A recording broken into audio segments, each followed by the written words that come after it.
बिस्मिल्लाहिर्रहमानिर्रहीम। बहुत बहुत शुक्रिया। मैं आसिफ रशीद आपके साथ। जम्मू कश्मीर के अंदर सरकारी अस्पतालों के अलावा प्राइवेट अस्पतालों में, लैब्स में, क्लिनिक्स में, नर्सिंग होम्स में या फिर मेडिकल शॉप्स के ऊपर आपने मुतअद्दिद लोग काम करते हुए देखे थे। उन सब के लिए सख्त हिदायत आई हैं और ज़बरदस्त नाराज़गी का इजहार, तशवीश का इजहार भी जम्मू कश्मीर मेडिकल कमीशन की जानिब से किया गया है। मामला दरअसल यह है कि जो अनरजिस्टर्ड प्रैक्टिशनर्स हैं,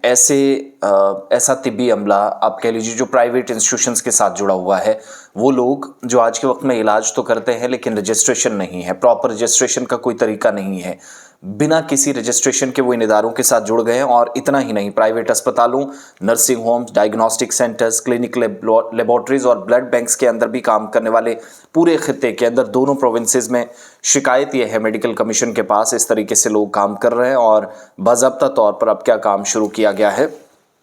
कि अलग अलग जगहों पर वो सहूलियात फराहम करने में लगे हुए हैं, फ़ाल है। ऑफिशियल स्टेटमेंट जो है वो पढ़कर मैं सुना रहा हूँ, जिसमें बरहमी का और तशवीश का इजहार किया गया है कि हेल्थ केयर एस्टेब्लिशमेंट जो है, बड़े जो इदारे हैं जहाँ पर इलाज लोगों का होता है, स्वास्थ्य केंद्र है, चिकित्सा का अगर यह हाल होगा, सेहत के शोबे का यह हाल होगा तो सिस्टम कैसे चलेगा। इतलात के मुताबिक कई डॉक्टर्स जिनको प्रॉपर रजिस्ट्रेशन के बगैर भी इन इदारों की जानिब से अलाउड किया जा रहा है कि आइए आप काम करिएगा, या फिर सर्जरीज भी करवाई जा रही हैं जो मरीजों या लोगों की जान खतरे में डालने के बराबर है। काउंसिल के मुताबिक इस तरह की प्रैक्टिसेस, इस तरह का काम जो है वो रेगुलेशंस, कवायद व ज़वाबित की धज्जियाँ उड़ाना है और जो प्रोफेशनल एथिक्स है उसकी खिलाफ वर्जी है, या फिर पेशेंट्स और डॉक्टरों के बीच या इंतज़ामिया के बीच जो तालमेल होता है कि हम आपकी सिक्योरिटी देंगे, ये इंतज़ामिया यकीनी बनाती है, उसके लिए भी ये ख़तरा है कि बगैर रजिस्ट्रेशन के डॉक्टर आकर सर्जरी भी कर दें, इलाज भी कर दिया जाए, इंजेक्शन भी लगा दिया जाए, सब हो, लेकिन कोई किसी भी तरीके से इनके पास आज रजिस्ट्रेशन नहीं है। काउंसिल ने बाज़ाब्ता तौर पर तमाम वो लोग जो ब्लड बैंक्स के ज़िम्मेदारान हैं या फिर इसके अलावा डायग्नोस्टिक सेंटर्स के लोग हैं, नर्सिंग होम्स के लोग हैं, प्राइवेट हॉस्पिटल्स के लोग हैं, उनको कहा है कि फैसिलिटीज़ यकीनी बनाएं, लेकिन हर मेडिकल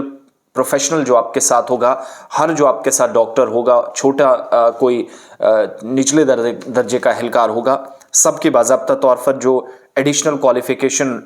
रजिस्ट्रेशन है J&K मेडिकल काउंसिल के साथ ज़रूरी होनी चाहिए। वो रजिस्ट्रेशन मेडिकल काउंसिल से करवाइएगा और सिर्फ रजिस्टर्ड जो प्रैक्टिशनर्स हैं उन्हीं को काम करने की इजाज़त इन लैब्स में, इन इदारों के अंदर, इन अस्पतालों में, ब्लड बैंक्स के अंदर काम करने दिया जाएगा। और ऑनलाइन रजिस्ट्रेशन जो है वो काउंसिल की ऑफिशियल वेबसाइट है, वहाँ से पूरी की जा सकती है। साथ साथ ये वार्निंग हेल्थ केयर फैसिलिटी के लिए भी है कि अगर आप वायलेशन कहीं पर करेंगे गाइडलाइंस की, तो ये बाज़ाब्ता तौर पर कवायद की या डिसिप्लिनरी एक्शन भी जब लिया जाएगा तो कानून की खिलाफ वर्जी हुई है, ये क्लियर आपके खिलाफ कार्रवाइयाँ होंगी। इसके अलावा काउंसिल के मुताबिक बाज़ाब्ता तौर पर जो प्रोफेशनल स्टैंडर्ड्स हैं, सेफ गार्ड ह्यूमन लाइव्स हैं, लोगों की जान बचाने के लिए बाज़ाब्ता तौर पर पेशा वाराना महारत जो आपकी है कि आपने काम कहीं किया लेकिन कम से कम रजिस्टर्ड तो हो, मैं भी लगने जाऊं, मेडिकल की पढ़ाई करके सीधे तौर लोगों का इलाज करने लग जाऊं, ऐसे काम नहीं चलेगा। और काउंसिल्स की जानिब से बाज़ाब्ता तौर पर शिकायतें आने के बाद जम्मू और कश्मीर दोनों जगहों पर कहा गया कि क्वालिफाइड और सर्टिफाइड प्रोफेशनल्स नहीं है। ये शिकायतें आने के बाद उन्होंने सख्ती इस मामले पर बरती है। जिसके पास रजिस्ट्रेशन होगी वही क्लिनिकल लैब्स में, नर्सिंग होम्स में, हॉस्पिटल्स के अंदर, खासतौर से प्राइवेट हॉस्पिटल्स के अंदर या फिर बाकी इदारों के अंदर जिनमें ब्लड बैंक्स भी हैं, वहाँ पर काम करेंगे। और अगर आपके पास मेडिकल काउंसिल की रजिस्ट्रेशन नहीं है तो फिर आपको लात मारकर जेल भी भेजा जा सकता है, क्योंकि आप लोगों की ज़िंदगियों के साथ खिलवाड़ कर रहे हैं। और ये डॉक्टर्स भी हैं, निचले दर्जे के लोग भी हैं जिनने डिग्रियां की हैं, मगर प्रॉपर तरीके से, कायदे से, प्रोफेशनलिज्म को अपनाते हुए, एथिक्स को अपनाते हुए और रेगुलेशंस को, कानून और कवायद व ज़वाबित को मानते हुए काम यकीनी बनाया जाए। इस पर बाज़ाब्ता तौर पर सख्त हिदायत जारी की गई है और तशवीश का इजहार भी किया है मौजूदा सूरत हाल पर जम्मू कश्मीर मेडिकल काउंसिल ने। आप अपनी राय ज़रूर दीजिएगा अगर आपके पास कोई भी जानकारी हो।